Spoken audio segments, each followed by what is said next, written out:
Sementara itu pemirsa, memasuki masa kampanye Pilkada tahun 2020, ketiga pasangan calon Bupati dan Wakil Bupati Jember serahkan desain alat peraga kampanye ke kantor KPU, di mana pengumpulan desain APK berakhir hari ini, Selasa 29 September 2020.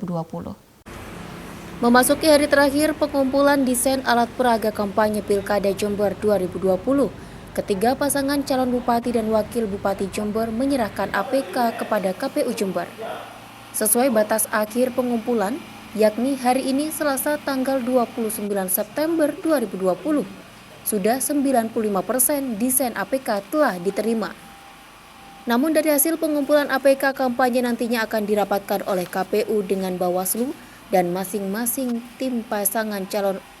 Desain alat peraga kampanye tersebut akan dicetak dalam beberapa bentuk seperti umbul-umbul, spanduk, brosur, dan flyer.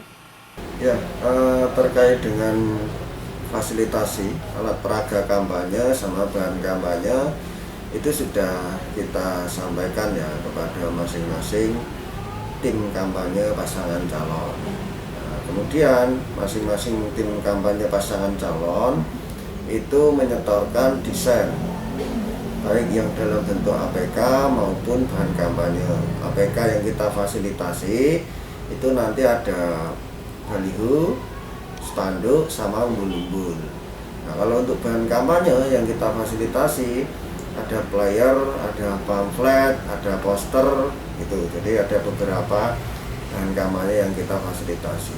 Hanya saja terkait dengan beberapa bahan kampanye ataupun alat peraga kampanye yang kita fasilitasi itu nanti kita kerjasama dengan pihak ketiga.